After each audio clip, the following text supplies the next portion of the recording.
Welcome in and good morning on a beautiful, depending on where you live, Monday morning. Hope everyone is able to tune in to us. I am Mike Pendleton, also known here as Mikey P here at the brand, sitting in for the coach, who will be back tomorrow for this exact show, the Coaching Company Show, live Monday through Friday on our YouTube page and on the Stadium Network. If you are watching on YouTube, make sure to hit that like button on your way in, subscribe, and become a premium member for all of the upcoming premium shows we will have as well. Little housekeeping to attend to first.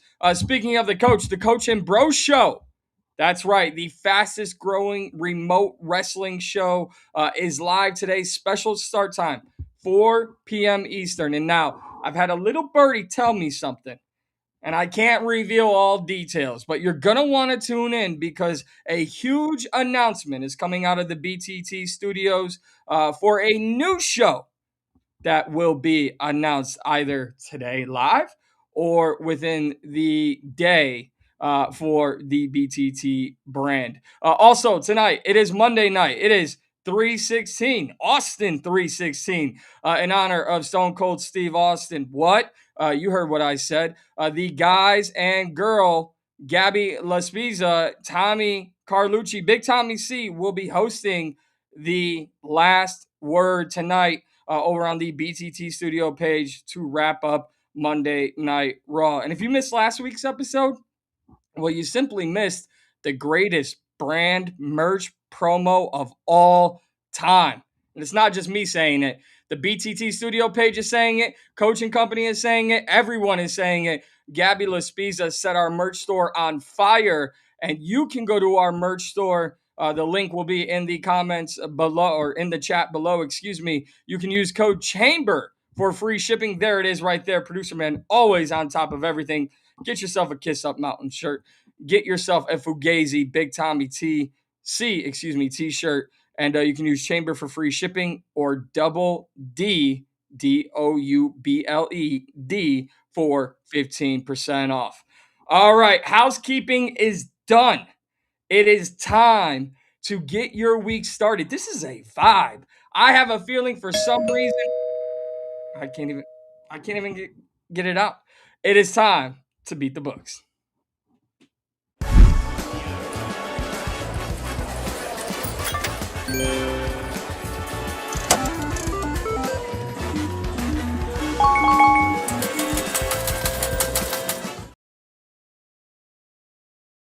A solid three today. Just a three-man weave. Gentlemen, listen, I don't want to get too deep into the weeds on it, but I have a feeling this is going to be a great week. The sports schedule is jam-packed. I feel like there may be a special holiday or two on the books for this week. So what a week what a day to start off the week, especially when you start off on Monday and it's Austin 316 day. And I'm going to go to our numbers guy for a reason. You know why? Because he bets wrestling. Rafael Esparza, good morning to you, sir. Morning, Mikey P. Morning, Brandon. I don't know what was weirder last night. Watching Sinners win everything in the Oscars, or Ronda Rousey at AEW. What were we doing last night? I don't know what went wrong last night. What a weird evening. Yeah, here's the thing. I got thoughts on Ronda Rousey appearing in AEW. I also have thoughts on AEW and some of the grotesque nature of all their matches every single time I look at some AEW highlights. But none of them are nice, and you've got nothing nice to say nothing at all. So I'm going to move on. Brandon Combs, the man behind BetMGM, the executive producer BetMGM tonight. Brandon, good morning to you, sir. Good morning, boys. How are we doing? The three of us. That's all you need. And Ronda Rousey, you could wrestle me anytime you want. All right. Very perfect way to start a Monday morning. It's a family show here. But listen, I didn't even put Ronda Rousey on the agenda. And since you both have brought her up, I wonder if, Rafael, I'm going to start with you before we get into our picks. I wonder the ulterior motive here, right? Is it just getting her face back out into the public to help push this fight with Gina Carano? It's on Netflix, so you don't need to sell, right? This isn't a pay-per-view match. This is a fight on Netflix under the Jake Paul MVP brand. She doesn't need the push. So do we expect Ronda Rousey now to get run in AEW, or is she simply doing this for publicity purposes? I think see all the above. I mean, she got booed, so I don't know if she's going to stick around in AEW a lot. But Gina's not doing anything to promote this fight. Rousey's doing everything to promote this fight. I think at the same time she's giving the middle finger to TKO and all that. So yeah, Brandon, that's the other side of this. We've heard Ronda Rousey going crazy on Dana White and TKO and how the UFC is operating with fighter pay since the Paramount Plus deal. So do you think, as Rafael said, this is just a middle finger salute to TKO and taking more shots at the new look appointed UFC bosses? Yeah, I mean, it probably is. Look, when you got your stuff coming out on Netflix, and sure, it's not a pay-per-view, but you still have to market it, right? You still got to get people to want to watch it. And I'm not so sure that, the wrestling world is where Ronda should go, because she was kind of brutal as a pro wrestler. But I don't blame her for putting up the middle finger to TKO. You and I have talked behind the scenes about TKO and about the UFC and the direction that they're going, and I kind of agree with Ronda on it all. Yeah, it's very funny over the weekend, and we will have the weekend rewind coming up in about 15 minutes as we look back at some of the things that intrigued us the most from this weekend. One of the things that we won't get too much to talk about is the UFC event. It may have been their best event of the year, and it happened inside the Meta Apex, so about 74 people saw it. All right, gentlemen, let's get into our best bets. We scorched the books last week. We didn't just beat the books. We brought them around back. We put a hood over their head, and we beat the daylights out of the books last week. So let's keep that going. Let's make Coach proud here. So I have one very simple question for the two Utes that are, thank you. Someone had to do it. Brandon, you are up first. Best bets. Get us started. Only when Coach isn't here do I ever get to go first. And normally when I go first, I lose my place and I don't know where I'm going. But I know where I'm going today. I love offense. So we're going to go Italy versus Venezuela. We're going to take that over 10 runs. Both of these offenses are clicking at a high volume right now. I think this flies over that total, and that's at minus 110. And then let's go to the hardwood. I like the Orlando Magic money line against the Atlanta Hawks tonight. You're getting plus money with the better basketball team right now. You might as well jump on it while you can. Give me the Orlando Magic at plus 115. Rafael, you've only got one play, so I'm going to let you go ahead before I grab DG's and my own. Go ahead. Yeah, keep an eye out for the Orlando Magic. You can get a better money line price because money's coming in at Atlanta Hawks right now as we are talking. But I'm going to get one play in the NBA because I'm going to keep it quiet before the storm comes tomorrow, Wednesday, and Thursday as the madness begins. Mavs Pelicans first quarter under 61.5. I made this total like 58.5, 59. So when I saw 60 last night, I was intrigued. 61.5. I'm very intrigued right now. Dallas on the road, they're only averaging 28.4 points per game in the first quarter. New Orleans' last 5 games in the first quarter, 4 of them have cashed the under. And NOLA, the Pelicans, they've been playing some really good ball, covering 8 out of their last 10. And this year, even though they stink, they're 38 and 29 against the spread. And their defense is the reason why they're hanging in games. I see the first quarter staying under. I absolutely love it. DG's got one play, although he could not make it today. He's got Josh Giddey of the Chicago Bulls recording a triple-double. High plus money there against the Memphis Grizzlies. But if anyone knows how the Grizzlies lack defense or lack good play, it is DG. I've got 2 plays on the board. And guys, as I look at the board today, I see a lot of plus money plays. And that makes me excited. That means we want to give back, right? After all the winning picks we had, we want to give back to the people with some good plus money plays. And I'm going to follow that trend. Give me the Lakers on the money line against the Houston Rockets. You're going to hear more about my thoughts on the Lakers coming up in about 10 minutes or so. I believe this team is turning a corner. I don't know that I can trust Kevin Durant and the Houston Rockets. And if the Lakers can take the Nuggets to overtime and come out victorious, I really like where the Lakers are headed. And then also give me Team Italy over 4.5 runs. Why?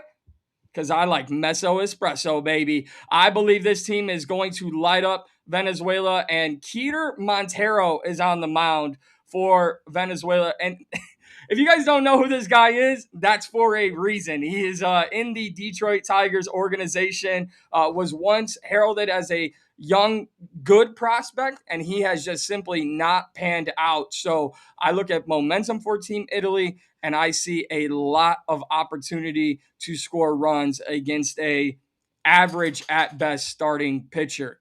Gentlemen, we've got a lot to talk about with the World Baseball Classic coming up tonight between Italy and Venezuela. A lot happening in the NBA as well. But Rafael, what is a night like for you the night before March Madness begins tomorrow? It was pretty crazy last night because I had to do the Oscars. I had so many prop bets with the Oscars, and then I had the World Baseball Classic. So it was a pretty crazy evening and maybe 2 hours of sleep because I'm trying to get all the prop bets out for March Madness. So, but this is fun. I tell people all the time, give me March Madness over a Super Bowl, over college football playoffs any day of the week. That sounds crazy. That absolutely sounds crazy to me. Shout out to everyone in the chat. You got the chat queen Kimberly in there, Hellas and Calvo's in there, Rob Foster's in there, and our main man Carl is in there giving out tennis picks. So if you need some tennis picks, go ahead and tail Carl there as well. Brandon, is this the most exciting week on the sports schedule in the year for you? I wouldn't say the most exciting week. This is probably like the most exciting stretch. I mean, look, I love the NCAA tournament. I especially love the first weekend of the NCAA tournament. But tomorrow night, if you think that I'm watching the play-in games over the WBC final, you are out of your damn mind. There are other events going on, and there's a lot of other stuff that I take in. So I do love the first couple of days of the NCAA tournament. The tournament is fun. But it doesn't, take the cake. I definitely wouldn't take it over the Super Bowl or college football playoffs. That's crazy. We are going to break down everything related to March Madness. And guys, really quickly, about 30 seconds each here. Rafael, I've never seen more sour grapes than Bruce Pearl. His son takes over for him at Auburn. They go 16-17 on the regular season. They missed the tournament. Was this the right call in your estimation?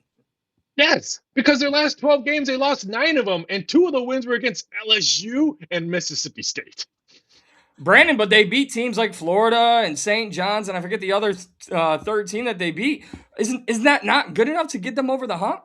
We have a 31-1 team in a play-in game. Bruce Pearl and Auburn did not belong in the tournament. I couldn't agree more. It's just crazy. It's like, so we understand the agenda, right? He went after Miami, Ohio about 2 weeks ago. They clapped back. Your son took over for you, could not even get the program to 500. And now you're upset that they missed because they had 3 quality wins. Rafael, very quickly, I'll end this here with you. Are we seeing this year, it's more about the longevity of a team's success rather than just 1 or 2 notable wins? I think the longevity, Miami, Ohio pretty much said that because they really didn't play anyone tough in the beginning of the season, but they did go perfect. I think that's the reason why we have 2 teams in their conference not because of how they played. We're going to talk all things March Madness coming up in about 25 minutes or so. But first, we've got to look back before we can really get into the week that will be coming up in about 5 minutes with our weekend rewind. Gentlemen, I see a big winning day because if we don't, well, coach is never going to let me sit in this spot ever again. He might not anyways. Who knows? I mean, we'll see how today goes. Very good start to the show. It is an absolute vibe on a Monday. And I know there's bad weather all across the country. You've got snow where I live in Southwest Missouri, storms all around. So stick right here as we get into all the big topics in the world of sports right here on Coaching Company live on YouTube and the Stadium Network. Come on back.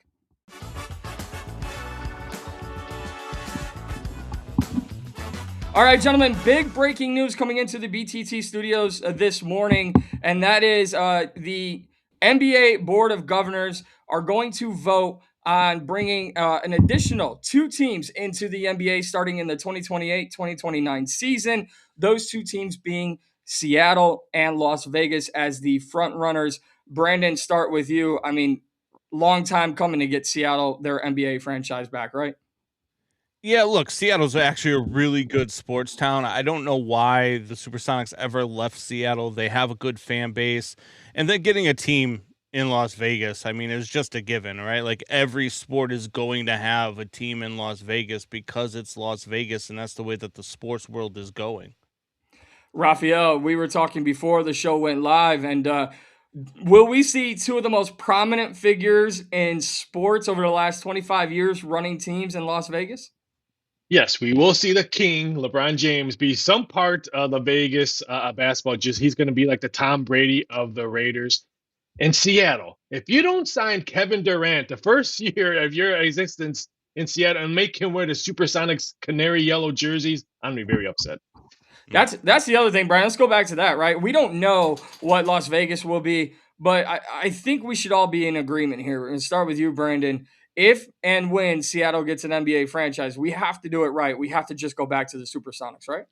Yeah, they absolutely have to be the Supersonics, and I agree. They absolutely have to wear the old throwback Supersonic jerseys, 110%. I mean, Raphael, the NBA is always trying to mix in a little retro feel. This is the only right move to make because what else are you going to call a Seattle basketball team? I couldn't agree more. And I'm going to have to go to one of my storage units and find my Sean Kemp Seattle Supersonics jersey and put it on day one of their first game. Man, the Seattle Supersonics had such a fun team throughout their history. Sean Kemp, and then for people like myself, younger than you two old folks, you've got the Ray Allen, the Kevin Durant, Ray Allen. I think I just said him. Gary Payton, right? Mm. So plenty of great players in the Seattle. There you go. All right, guys. Coming up next, we are going to look at the weekend that was in the world of sports with a little weekend rewind.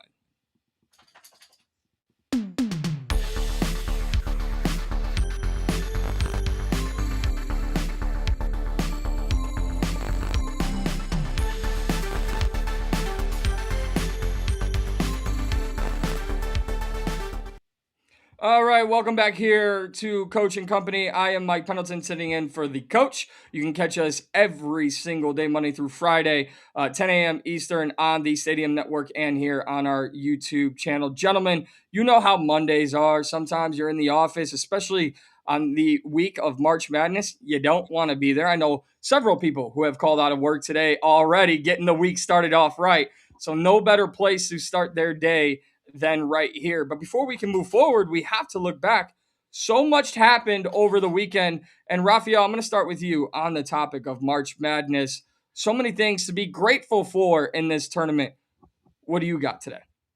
Yeah, it's just the magic of March Madness for me. This is my 28th March Madness in the gambling industry. I remember when the Gonzagas first came out and they're breaking people's hearts and breaking people's brackets. This is why I like March Madness. No disrespect to college football. All we hear about college football, this team shouldn't be in the playoffs. It should only be Power Five. March Madness, they let anybody come in. We have Furman. We have Queens University in the bracket. I'm not saying they're going to win it, but we have these teams in it. Remember the history of March Madness where Butler, last second shot, they could advance and maybe win it? We had Air Jeans, St. Joseph's all over March Magic. And then I already mentioned the Bulldogs. We even talk about Gonzaga if it wasn't for their March Madness magic many, many seasons. I love this time of year. Sorry, football, but give me March Madness. All right, we'll have a talk after the show about your feelings towards football, but I want to play a little fun game here real quick. Raphael, you've mentioned in quite a few teams, so I'm going to come right back to you. What is your favorite, as you can wrap your mind around this, your favorite March Madness team of all time? Because I know I have mine. Oh, it's when Western Kentucky last second shot beat Gonzaga and everyone had the plus points with the Hilltoppers, and we were almost running out of money at the cage when we were cashing tickets. That's my second worst nightmare when it comes to sports books. First one is the Giants beating New England in the Super Bowl to mess up Tom Brady's perfect season, where we did run out of money in the sports book, and we had to go 3 times to get some more money. But Western Kentucky beating Gonzaga, what a great game. Brennan, I didn't know if you just ran out of money, you just walk somewhere else and just go get more money. What is your favorite, I guess, Cinderella story in March Madness history? Oh, it's got to be Sister Jean in that Loyola team, man. I mean, look, there's been a lot of great moments in college basketball history. There's been a lot of great teams. There's been a lot of more fun teams than Loyola, but that run, man, and watching Sister Jean on the court and watching her celebrate with the guys after every win in that historic run for that program, that was probably my favorite. Well, while Raphael was working at the sports books, I was working sports retail in the greater Chicagoland area. And I mean, Loyola stuff flying off the shelves. And you would be like, and I'm sorry, what is their mascot? And people are like, I don't know, man, but they're like hot. They're hot. Like everybody, I need a Loyola shirt. So very well done. But gentlemen, for me, it's going to go all the way back. All the way back. I say that like I'm old. To eighth grade, 2006. Yeah, I'm going to age myself here. You do the math. George Mason as an 11 seed. They get all the way to the Final Four. And for me, it was just one of those moments where you, as a young kid who loved basketball, grew up playing basketball, you were like, wow, this thing is really for anybody and everybody. And you didn't really have a favorite school at that time. And at least in my childhood, I didn't. So you're just like, I guess I like this green and yellow team because I've never heard of them. They sound fun to root for. So George Mason in 2006, very, very fun. But Brandon, I got to give you, if I'm giving out medals, I give you the gold one because that's a great call. Loyola, Chicago, and the Ramblers and Sister Jean. What a time it was. And what a time it has been this spring with on the eve and heels of baseball getting started for the regular season. We've had the World Baseball Classic that has delivered each and every single time. Brandon, what is your weekend rewind today? You know, it's funny that you said you were selling books and people didn't know who the mascot was. Because if you would have asked me what the Loyola mascot was, I would have thought it was Sister Jean, to be honest with you. But no, look, we can rewind. We've got to go to the World Baseball Classic, man. They've got to get their flowers for what happened this weekend. Not only, you know, you started out on Friday with the quarterfinals, with the way that U.S. and Canada played, and I mean, just anytime U.S. and Canada are on the same field or on the same ice, it's always fun and it's always cinema. But then you get into Saturday, man, and that Japan versus Venezuela game, just unreal. I had no dog in the fight. I just wanted to see good baseball, and boy, did I get it. When Wilyer Abreu hits that home run, I jumped off of my couch. And I'm not even a Venezuela guy, right? So it was just fun to watch. The atmosphere was just so incredible, and the baseball itself was incredible. And then to top it off last night, with the way, you know, that game went, the 2-1 game, it looked right out of the gate like it was going to end up being one of those 7-6 type games. But the pitching just came through. Paul Skeens was incredible. He was everything you could have asked for if you were Team USA. You get into the later innings, and did Team USA get the benefit of some questionable calls? Sure. But you know what? They don't have the ABS, and that's how it goes when you have umpires behind the plate calling balls and strikes. We'll get into the end result in last night's thrilling game. But you're putting over Paul Skeens like the man had 10 strikeouts. His line was set at 6. I mean, Brandon, pump the brakes a little bit. Paul Skeens is human. We did find that out. But Team USA did what had to be done. Listen, all I'm going to say is I have yet to hear it from any of you, which is thank you, Mike. Thank you for being a Red Sox fan. Thank you for bringing Roman Anthony to the major leagues. Thank you, Roman Anthony, for answering Team USA's call after turning down Italy, which Roman and I have had to talk about that. He apologized. It's okay. So you're welcome, America, because a guy who should have been doing it for Team Italy did it for Team USA. I didn't know you were a Red Sox scout. That's interesting. Good news. Obviously, who do you think makes all the decisions around here? Not here for the Red Sox. Sorry. Listen, I don't want it to be my last day. And you know, I'm looking back at someone whose last day may be approaching in the NBA, whether it be this year or next year. And I know this is a unpopular opinion, but it's mine, and I love to have unpopular opinions. And that is Saturday night. World Baseball Classic is over. And I'm like, you know what? I'm not ready to turn off sports yet. Let's go to this Lakers Nuggets game. A wild finish at the crypto.com arena with one of the greatest plays you'll ever see from Austin Reeves, not just intentionally missing a free throw, but doing so to the side of the rim in which he knew he could chase down the rebound. A beautiful floater. But gentlemen, for me, it wasn't just the thrilling comeback, sending it into overtime. It was the Lakers announcing their arrival in the middle of March. For as much as the West has been talked about and the Lakers have been said, LeBron and Luka, they won't work well, and Austin Reeves missed a month. What I saw on Saturday night was a Lakers team that has arrived, a Lakers team that shows they can thrive between their three superstars. And how about 41-year-old LeBron James diving for a loose ball? How about Marcus Smart coming up with big steals in the middle or in the final moments of the fourth quarter and adding 21 points? The only thing I have to say, and Raphael, I'm going to come to you about the Lakers, you try to give everyone a chance. The saying goes, you can lead a horse to the water, but you can't make him drink. DeAndre Ayton may be the worst player on this Lakers team. He is, but if the Lakers want to do anything, they're going to need some support. It can't just be LeBron and Luka and Austin Reeves. You need someone, you need a Marcus Smart to maybe get 8 to 10 points, 5 to 6 assists to keep them irrelevant, to keep them modest, maybe in the corner if they're left open and Luka is double teamed. That's why you need this, and you also need health. If they're healthy, then yes, they can be a threat in the Western Conference. If they're not healthy, then I think they bounce early. Brandon, interesting take there from Raf, because I think there is a question. Is it the role players, the Marcus Smarts, the Rui Hachimuras, the Luke Kennard, who they traded for? Do they need to step up, or do you specifically look at DeAndre Ayton and say they need a big man presence? Is he more important than the role players for Los Angeles? Yeah, you need DeAndre Ayton to step up because LeBron's no longer, 28, 29-year-old LeBron, or hell, even 34, 35-year-old LeBron, right? So, yeah, you do need the big man presence, but it's going to take the whole village, as they like to say, right? Because this team, they're in a battle, man. From 3 to 7 is separated by 2 games in the Western Conference. They could easily find themselves as a play-in team just as easily as they are the 3 seed right now. So they're going to need everybody on that roster to step up. And if LeBron keeps diving for balls the way he did on Saturday night, there's going to come a time where he doesn't get up from one of those. So they're going to need everybody. Well, that's why Marcus Smart should be on the court more, right? A former Defensive Player of the Year, massive steals in the final moments of the fourth quarter. And that's the kind of defense you need to get over the hump when you have a slower Luka Doncic, a 41-year-old LeBron James, Austin Reeves not known for his defense. And by the way, DeAndre Ayton, when you block someone's shot, meaning when your hand is the last hand to touch the basketball and it's in the air, grab it.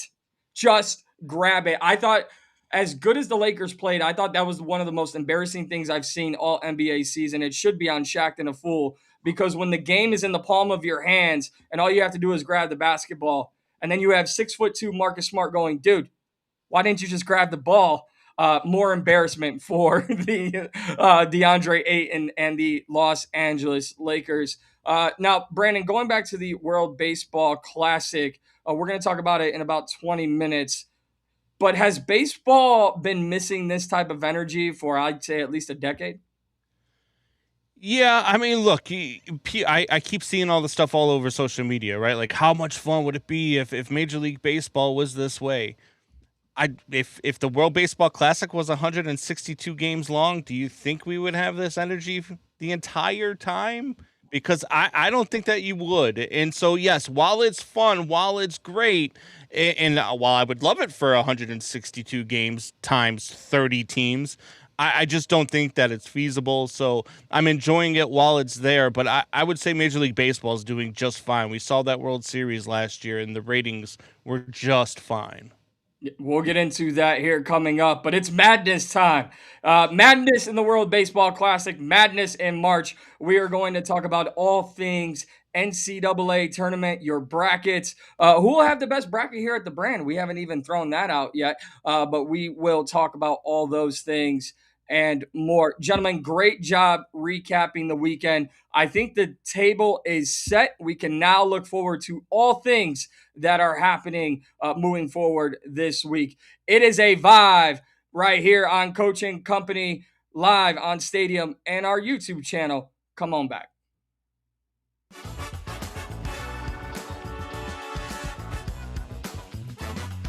All right, gentlemen, I want to play a very quick clip for you guys here. We talked about March Madness throughout the morning here, but sometimes you just miss out on the madness, and such is the case for Northern Iowa. Producer man, cut one. is a bit of a surprise. And Northern Iowa is in the tournament for the first time in a decade after winning the Missouri Valley as a 6 seed. Way to go, Panthers. Here it comes. Here it comes. With the late reaction? That's all right. Come on, guys, give them the news. We'll move on. I'll send you a text, Ben. To the fourth. Thrilled, guys. I mean, just thrilled. Now, Brandon, rumor has it they found out they had to go up against St. John's and Coach Pitino, and you never want to face Rick Pitino or any Italian coach in March. What was your reaction to Northern Iowa's lack of reaction? That's actually the first time that I've seen it, but that's freaking amazing. Look, sometimes that delay between them actually getting the news and the actual TV, wherever they're streaming it from, wherever they're seeing it at, sometimes there's just a hiccup and a delay, and it looks like that happened right there. That's a great either non-reaction or just a great timing for them to not even see that they're in the tournament. Now, Raphael, what I believe I read was the feed they had was they were getting the Hofstra announcement of Hofstra making the tournament. So they didn't find out for another 20 minutes until after they were shown on camera there that they were. So is this just a big goof by the producers, or are you enjoying these kind of moments from March Madness? I never want to bash producers because they're the hardest working people behind the camera. But at the same time, I'm shocked that this doesn't happen more. How many times does our Wi-Fi go out during a live show or something like that? So I'm actually shocked that this doesn't happen. I love it. I'll never take shots at producers because producer man behind the scenes always making this show looking like $1 billion, and he's got the hardware to prove his excellence, and that's why we are the brand that we are, because of that man running the show. But hey, Northern Iowa, maybe just show a little excitement when you start off because it won't last long. All right, gentlemen, we're going to get into all things March Madness here coming up just around the corner as we come back to Coaching Company right here on Stadium and YouTube.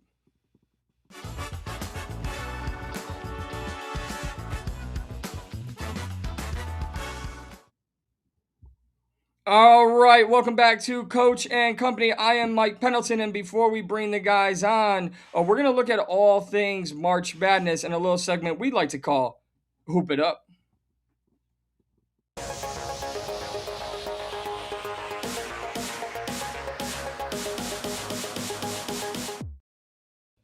All right, gentlemen, the field is set. The stage is set. We still have some playing games to attend to early this week, but we've seen the teams. We know the names. We know the coaches, and a very, very intriguing March Madness, if I can say so myself. So I'm going to go back and forth between the two of you. And Brandon, I'm going to start off with you.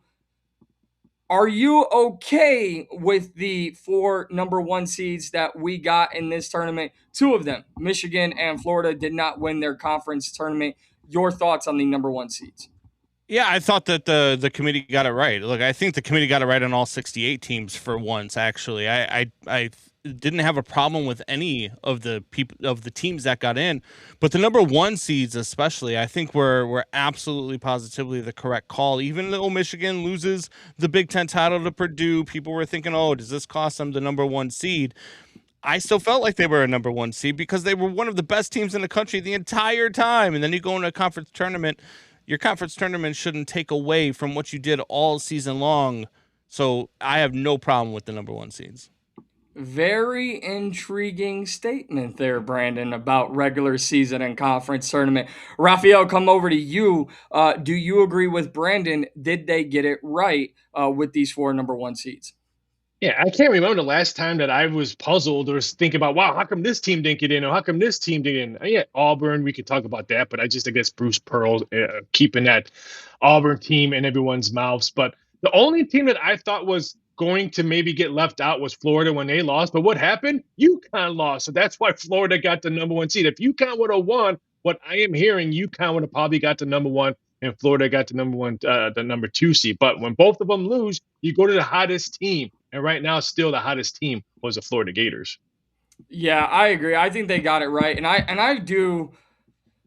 think I'm in the same wavelength as you guys, where this is a year where I'm not really mad about anyone who missed out. Now, do I think that, there's another topic of conversation over, is this too dominant of a bracket where we're just going to see all the favorites move forward? We'll talk about that here coming up. But as far as the 4 number 1 seeds are concerned, I think they absolutely got it right. But Brandon, come back to you on the number 1 seed conversation. Michigan and Florida don't win their conference tournaments. Are you nervous for either one of these two early on in the tournament? Well, you're always nervous about a Big Ten team, right? When a Big Ten team is so dominant and running the table, they usually don't perform well in the tournament. Because what was the last time a Big Ten team won it? I think it was like 2000 with Mateen Cleaves and that Michigan State team. The Big Ten usually traditionally does not play well in the tournament. So if I'm going to say either one of those, I'm probably a little bit more concerned about Michigan because Florida's already proven that they can get there. Raphael, I know you love the SEC way more than you've ever loved the Big Ten. Do you agree with Brandon? Are you more worried about Michigan over Florida? No, I'm more worried about Florida than Michigan. I think Michigan, they only have Iowa State that's number 2, who showed some hiccups in Big 12 that they can be beat, especially if Michigan's size and depth. I think they can probably beat Iowa State if that has a good matchup. But I'm a little bit scared of Florida. Even though they're playing some of the best basketball, I think Florida can be nipped out or pretty early. Maybe don't even make it to the Sweet 16. Oh, wow. Wow, what a take there. All right, guys, topic number 2. We're talking about teams that may surprise us the most here. And I'll go on record because I know I'll have to eat crow for saying it, but it's kind of become a popular opinion on social media, one that I'm starting to get behind. I think UConn is on upset alert in their very first game. And I agree with Carl in the chat.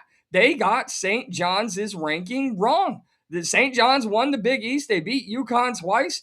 I believe St. John's is vastly underrated in this tournament, and I believe UConn is overrated. So, yes, I know they're playing Furman, but what was March Madness created for? These exact spots. And listen, you guys know I'm an agent of chaos. And if Coach Hurley gets upset in the first round, can we please have a 24-hour camera on that man? Raphael, I'm going to start with you here. What team are you most watching for a potential upset early in the tournament? I'm actually a little shocked at how high Gonzaga was. This is not the same Gonzaga team we've seen in years past where they can put up 100 points. They've been relying on their defense this year. Now you're getting a 3 seed when you have to play Kennesaw State, who can shoot the 3 ball really well, who are coming off a conference win. I would not be shocked if they have a tough time. So I'm a little bit shocked that Gonzaga wasn't. I had them a 4 or 5 seed, so I was scratching my head when they got a 3 seed. All right, Brandon, what school are you most watching on upset alert? Look, I think that they got the UConn seeding right just because if UConn wins their first round matchup and UCLA wins their first round matchup, we get Mick Cronin versus Dan Hurley. And I can't wait to see the implosion that happens on one of those sidelines. That's going to be a ton of fun. Look, I think that when you look at these teams and you look at these matchups across the board in the first round, you start looking at, what 12 seeds can find a way to win. You look at what 5 seeds, what 11 seeds can make the deepest runs. You start looking at all of those scenarios, and there's a team out there that I don't think anybody's talking about. Nobody's talking about their seeding. Nobody's talking about them making a deep run, and they play defense better than anybody in the country, and that's the Houston Cougars, man. That Houston Cougars team is so damn good. I might have them winning it all. Not shocked to hear you say that. I feel like that's a team you've been on most of this season. But you mentioned an 11-12 season. We've done the 6-7 for a while. I think we've gotten past it, but we need to be trendsetters, right? And I don't know what hand motions I want to do. I probably shouldn't do that, right? I don't know if I want to go like this, but 11-12 seeds, I think, are a topic of conversation. And I'm going to start there, Raphael, with you. When we look at the MAC tournament, first time since 1999 that the MAC have 2 teams in the tournament. One of them being Miami, Ohio, 31-1. As you correctly called, sir, I'm going to put you over here. The Red Hawks would go no higher than an 11 seed. That's exactly what they are. But what about the other side? Akron wins the tournament, the favorites to do so, and they're the 12th seed. Make it make sense, Raphael. Yeah, Akron was the better team overall, and I think that's why we showed them when they won the National Conference tournament. But I think college basketball got it correctly better than what college football does. They embraced Miami, Ohio. They didn't like, oh, Miami, Ohio shouldn't be here. They beat nobody. If this was college football, we'd be all like, oh, Miami, Ohio doesn't deserve to be in the college football playoff. Get them out of here. They're just going to get whooped by 100 points by an SEC or a Big Ten team. College basketball embraced the perfect that they had going on there. They gave them in. They put 2 teams in their conference in. That's why. So I like them putting 2 teams in. Miami, Ohio deserved to be in there. Now they have to prove to me that they can win, and not just 1 game, but 2 games, so we can keep on talking about their magical season. Because if they get bounced early, I believe no one's going to talk about their perfect season. Oh, speak for yourself, because I'm going to run with it for as long as I can. But Brandon, Raphael does bring up a good point. The Redhawks immediately have their backs up against the wall. Do you agree with how the committee played out the MAC conference with Akron at 12 and Miami, Ohio at 11? Yeah, it makes sense just because Miami of Ohio now is a play-in team, which I don't know if we'll ever see a 31-1 play-in team ever again. But we see a 31-1 play-in team, and Akron doesn't have to play into the tournament; they're in the tournament. And granted, they get Texas Tech, a Texas Tech team that is kind of reeling after losing Toppin. And in the 10 seed, you could have made an argument, but I just feel like Santa Clara was a better seed there. I feel like Santa Clara was a better team than Akron, so I think that the committee got it right by making Miami of Ohio play in. Go ahead, Raphael. They put Miami, Ohio as 11 seed on a Tuesday game for one reason and one reason only: ratings. You can sell that on a Tuesday. Say, hey, the undefeated Miami, Ohio Redhawks are in a playing game on a Tuesday. It's going to bring in ratings. All right. Well, Raphael, let's talk about that game for the Redhawks. They're taking on SMU. These are 2 teams that are pretty dang good, but everyone has said Redhawks aren't battle tested. Is this the perfect test for Miami as they open up the tournament?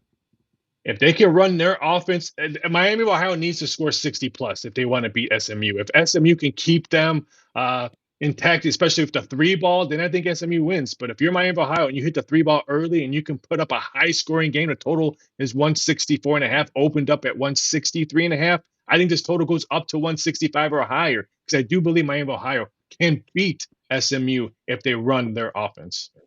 I love Brandon. To that point, Miami, Ohio was second in the country for most of the season with the most points scored in the country at I believe 92 a game. Raphael saying they need to score 60. That feels like a major dip, but in March Madness things are different. Where do you stand? How many points do you think Miami needs to beat SMU? I think you're probably looking at the 70 to 75 range, and I don't even think that that's a crazy number, to be honest with you. I know it's the tournament. I know it's tournament time. I know offense kind of takes a dip. Defense tends to step up. But this Miami of Ohio team is better than people think, and I actually think that this Miami of Ohio team can make a run. All right, got 20 seconds here for you both before I take it over and make your ears bleed. Raphael, one team that you're watching the most to maybe surprise some people in this year's tournament. I'm going to go to Big Ten, who won the tournament on their side. Give me Purdue. I think they have an easy path to get to the Sweet 16. And I'm not saying they're the cardiac Kemba teams that UConn had in 2010, 2011. But don't forget, that UConn team came in red hot, like Purdue is coming in red hot. And Purdue is healthy right now. Brandon, what is your surprise team you're watching for? Look, I think they're going to get a pretty chalky tournament after the Sweet 16. You're going to have a lot of the top teams are going to be there, but I think VCU can find their way to the Sweet 16. In order to do so, they're going to have to upset Illinois, but I think they're primed to do it. All right, well, guys, you both are fired, because how about Darius Acuff and the SEC champs, the Arkansas Razorbacks, led by Coach Cal? Woo pig! I'm telling you guys right now, the NBA scouts are going to learn that size does not matter, and at 6'2", 6'3", whatever he is, Darius Acuff is one of the best damn players in the country. Trevin Brazil stepping up in a big way yesterday to help give the Arkansas Razorbacks just their second ever SEC title. I'm taking this team. You know what? I'll admit it. Guys, I filled out my first bracket on ESPN. You're right. You're right. I made them the champs just because I want to be invited to the dinner table with Coach Cal. What a vibe it is here on a Monday morning. When we come back, we're going to talk all things World Baseball Classic. Big stage tonight for the Italians as they take on Venezuela. I am Mike Pendleton. You're watching Coach and Company on a Monday right here on Stadium.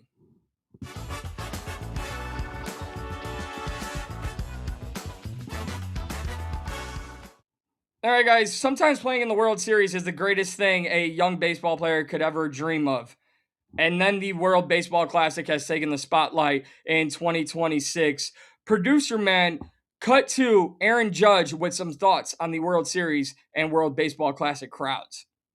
I say it's been bigger. The World Series I was in, the crowd here, the crowd we had when we played against Mexico, it's bigger and better than the World Series. It's just, like I said, the passion that these fans have, representing their country, representing some of their favorite players, there's nothing like it. And that's what you dream of as a kid. When I was in my backyard playing wiffle ball, this is the moments you dream of, big spots, big situations, and it gives me chills right now thinking about how special that was. I try to take a moment every game to kind of look around, appreciate the crowd, appreciate the moment. It's just a blessing that we get to go out there.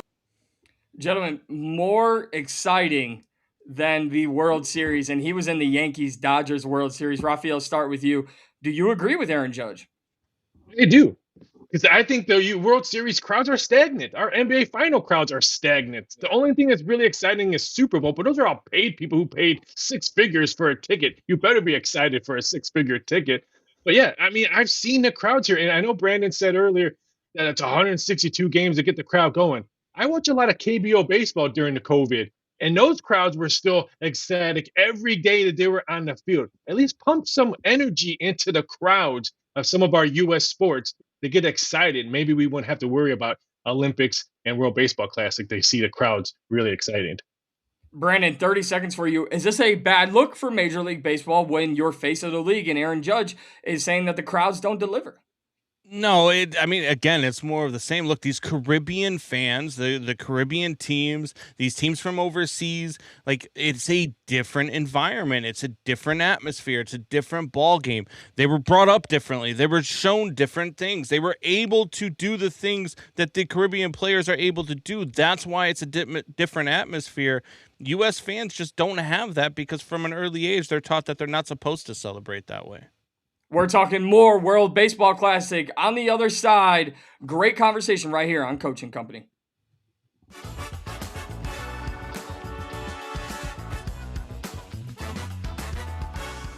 Welcome back to Coaching Company on our YouTube page and the Stadium Network live Monday through Friday at 10 a.m. Eastern. I am Mike Pendleton sitting in for the coach who will return to the host chair Tuesday morning. Don't forget, we have Coach and Bro at 4 p.m. Eastern over on our BTT Studios YouTube page, and a big announcement coming out of the BTT Studios page, and that's all I'm allowed to say on that. Also tonight, following Monday Night Raw on Netflix, you'll have the last word with Big Tommy C, Rafael, Gabby Laspiza, and it's just an absolute vibe in the world of pro wrestling. All right, gentlemen, it is going to be a vibe tonight in the Pendleton Palace, which is definitely not a palace, as the Italians take on Venezuela. This is a team and a matchup of two teams who have Cinderella vibes. Venezuela beats the last WBC champ in Japan, the heavy favorites. Italy has gone on this tremendous run. Brandon, start with you. Which one of these two countries are a better feel-good story for the WBC? I clearly team Italy. I mean, this team making a run this way, I mean, other than guys like yourself, Mikey, who saw this run coming just because you're Italian and for no other reason, this team right here is so much fun to watch, man. Pasquatch, I love seeing them win just to listen to his post-game interviews. I mean, he's said some wild stuff. Asked for Bobby Witt's room key. He's talking all sorts of things in his post-game press conferences. This team is just fun to watch. They're exciting. They are young. They are good. This team is really, really good. And at plus money tonight, man, am I all over them. I love it. Rafael, yes, the energy, the vibes have been fantastic. Venezuela does have a lot of talent. So are you with Brandon? Are you all on Team Italy being the better feel-good story or Team Venezuela knocking off Japan? I like Team Italy because I think the storyline for the championship game would sell. You can sell that on TV, the redemption game. I think that'd be fantastic. And again, espresso in a dugout. Give me espresso in a dugout any day of the week. But I think we see a lot of runs scored in this game. I think we're going to see a lot of runs scored in the championship game. Yeah, we saw a 2-1 final last night with U.S. Wouldn't shock me if we see double-digit runs cross the plate tonight and in the championship game. Who you rooting for, Mikey? U.S. Italy. Who you rooting for? You know who I'm rooting for. No, you know exactly who I'm rooting for. And here's why. Because it shouldn't take a revenge game, all due respect to you, Brandon, but you're not the only one I've heard this from. Oh, I want my lick back against Team Italy. Why didn't you try that hard when you needed the game?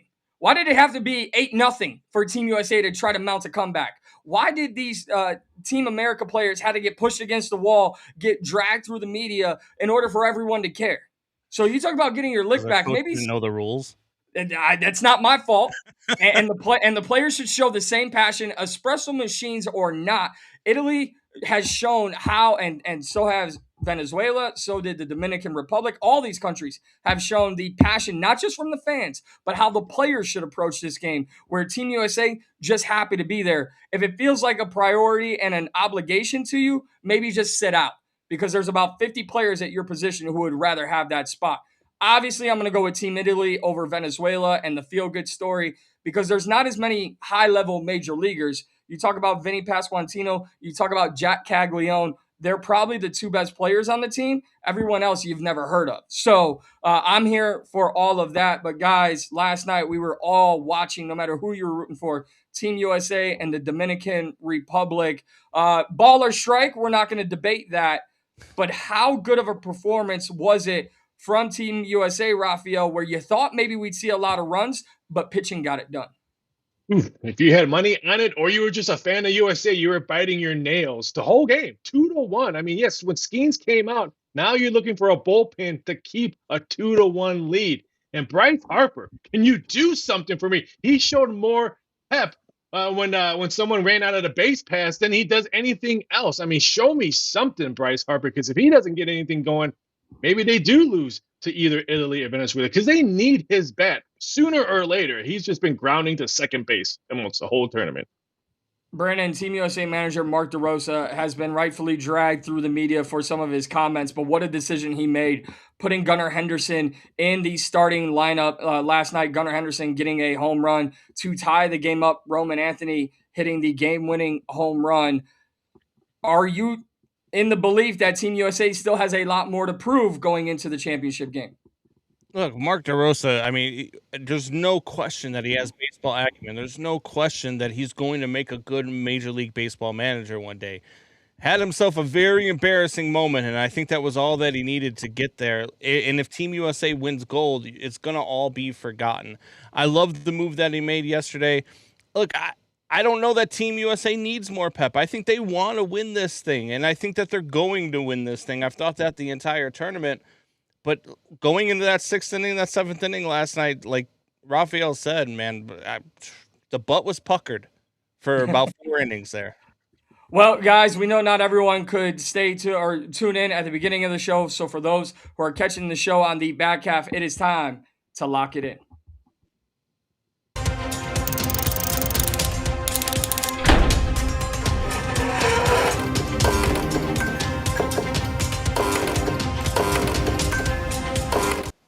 Gentlemen, 10 seconds or less is all that I need. DG could not make it today, so I'll take his play. He's got Josh Giddey on a triple-double against the Memphis Grizzlies at a plus 300. Brendan, you're up.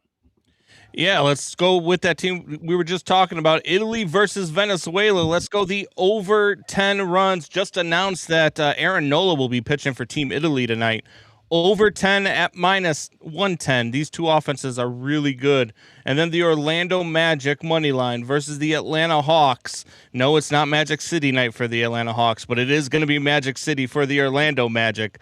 Let's go Orlando Magic plus a 115 tonight against those Hawks. Rafael, what do you got? We got the Dallas Mavericks Pelicans first quarter under 61.5. The juice is at plus 105. Pelicans last 3 games, their first quarters are only averaging 28 points per game. I see a high scoring game, but not a high scoring first quarter. More points in the second half. All right. I believe in the Los Angeles Lakers led by Luka Doncic to go on the road. I'm taking them on the money line at plus money over the Houston Rockets. And then give me Team Italy, espresso and home runs over 4.5 runs also at plus money. Before we get out of here, Rafael, can you make me smarter, please? We're staying in New Orleans because the Pelicans' last 9 home games against Western Conference opponents have gone under the total. I absolutely love it. Pelicans, a fun basketball team to watch down the stretch. Not going to do anything, but they're playing a fun style of We'll see. basketball. Now, Brandon, Raphael, I got to thank you guys because I've had an opportunity over the past 5 days or so to sit in this host chair for the coach, and you guys have made it. You two specifically have made it very, very easy. It's been a lot of fun. We've got the World Baseball Classic on center stage. This is the defining moment in your guys' career. Raphael, who do you got tonight? I got Italy. I think Italy wins, and I think they win not big. I think we see a lot of runs. I see like maybe 11-7 type of game. Brandon, work, friendship, life, personal, everything that you've ever cared about is on the line with this question. Who do you got tonight? It's Italy. Pivoting from Mike Lorenzen to Aaron Nola was a smart move for them because putting Aaron Lorenzen against Team USA again after the way he performed the first game, smart move for Italy. I think that they get to the title game.